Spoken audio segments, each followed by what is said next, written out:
Hey 308. So this week we're going to continue with the Number of the Stars, obviously. We're reading chapters 2 and 3 this week. So we know a little bit about Anna Marie and her friend Ellen and her sister Kirsty. So we're going to learn a little bit more as we continue in the story this week. Pay close attention to clues about the setting, the when, the where, the why, and what's happening as the story progresses. All right, so chapter 2 is called, Who is the Man Who Rides Past? Strange question. Tell me a story, Anna Marie, begged Kirsty as she snuggled beside her sister in the big bed they shared. Ooh, that's a clue right there, right? We don't really share beds with our siblings as much anymore. But in the past, they did a lot because you needed to stay warm, because they didn't have a lot of room, a lot of things. Tell me a fairy tale. Anna Marie smiled and wrapped her arms around her little sister in the dark. All Danish children grew up familiar with fairy tales. Hans Christian Andersen, the most famous of the tale tellers, had been Danish himself. And I guess if you guys are familiar with like Cinderella, Little Mermaid, a lot of the stories that we grew up with originated with this guy, Hans Christian Andersen. He wrote like fairy tales for children. Do you want the one about the Little Mermaid? Let's see. That one had always been Anna Marie's own favorite. But Kirsty said no. Tell one that starts with a king and a queen, and they have a beautiful daughter. All right. Once upon a time, there was a king, Anna Marie began. And a queen, whispered Kirsty. Don't forget the queen. And a queen. They lived together in a wonderful palace and... Was the palace named Amalienburg? Kirsty asked sleepily. Shh, don't keep interrupting or I'll never finish the story. No, it wasn't Amalienburg. It was a pretend palace. Anna Marie talked on, making up a story of a king and queen and their beautiful daughter, Princess Kirsten. She sprinkled her tale with formal balls, fabulous gold-trimmed gowns, and feasts of pink frosted cupcakes until Kirsty's deep, even breathing told her that her sister was sound asleep. She stopped, waited for a moment, half expecting Kirsty to murmur, "Then what happened?" But Kirsty was still. Anna Marie's thoughts turned to the real king, Christian X, and the real palace, Amalienburg, where he lived in the center of Copenhagen. How the people of Denmark loved King Christian. He was not like the fairy tale kings who seemed to stand on balconies giving orders to subjects, or who sat on golden thrones demanding to be entertained and looking for suitable husbands for their daughters. King Christian was a real human being, a man with a serious, kind face. She had seen him often when she was younger. Each morning he had come from the palace on his horse, Jubilee, and ridden alone through the streets of Copenhagen, greeting his people. Sometimes, when Anna Marie was a little girl, her older sister, Lisa, had taken her to stand on the sidewalk so that she could wave to King Christian. Sometimes he had waved back to the two of them and smiled. "Now you're special forever," Lisa had told her once, "because you have been greeted by a king." Isn't that interesting, right? Like, normally we wouldn't expect kings to be about their people, but this guy, like, doesn't mind being outside with his subjects. Interesting. Anna Marie turned her head on the pillow and stared through the partly opened curtains of the window into the dim September night. Thinking of Lisa, her solemn, lovely sister, always made her feel sad. So she turned her thoughts again to the king, who was still alive, as Lisa was not. I'm going to say that one more time. She turned her thoughts again to the king, who was still alive, as Lisa was not. So we don't know what happened to her sister, but she's not alive anymore. That sounds kind of suspicious and tragic. She remembered a story that Papa had told her shortly after the war began, shortly after Denmark had surrendered and the soldiers had moved in overnight to take their places on the street corners.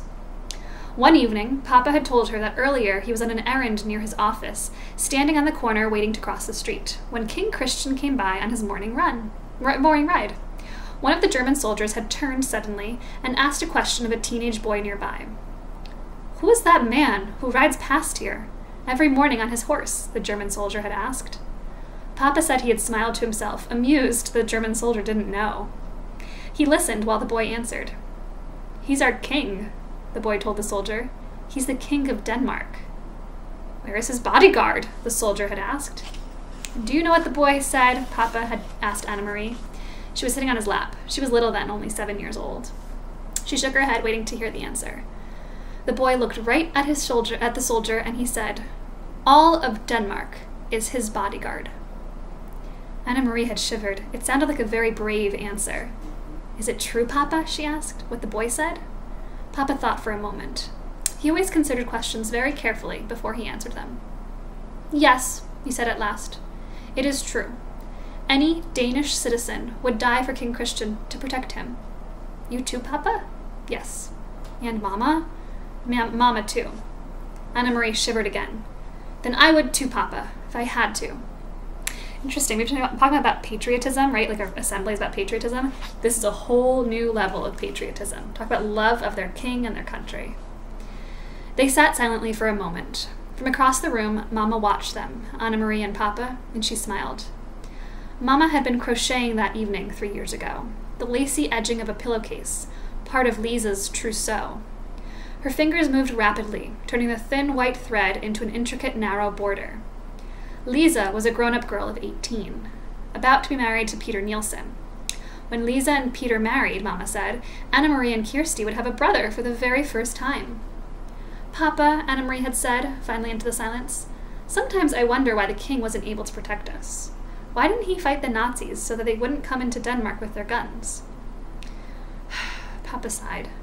We are such a tiny country, he said, and they are such an enormous enemy. Our king was wise. He knew how few soldiers Denmark had. He knew that many, many Danish people would die if we fought.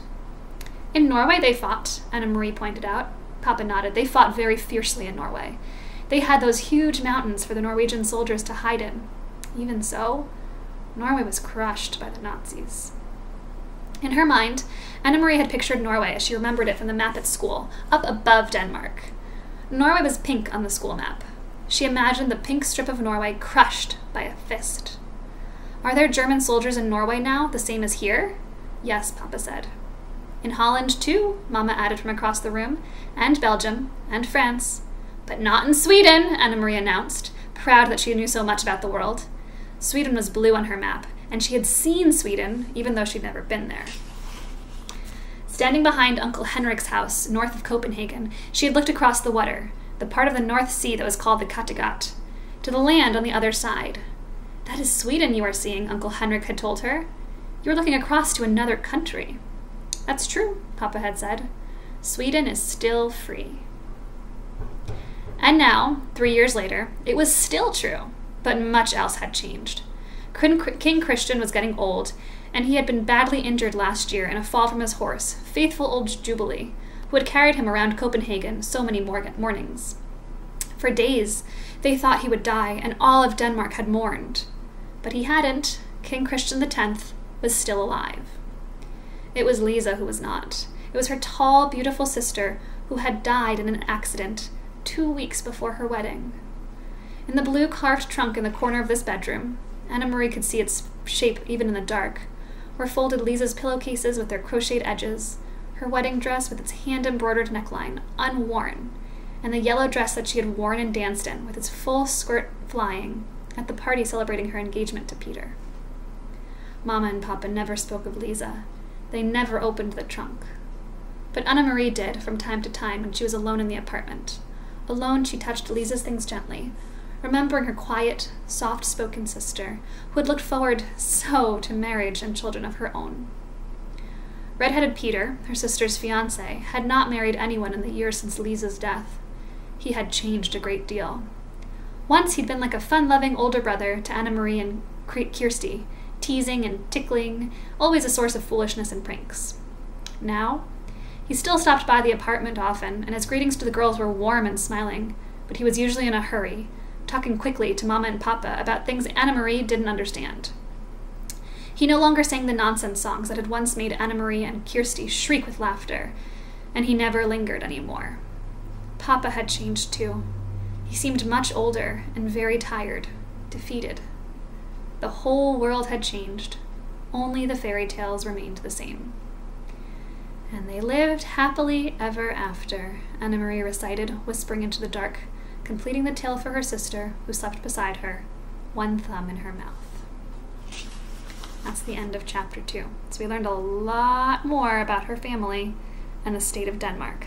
So keep all of that in mind as you answer your questions this week. You can listen to this as many times as you need to. I hope you're enjoying it so far.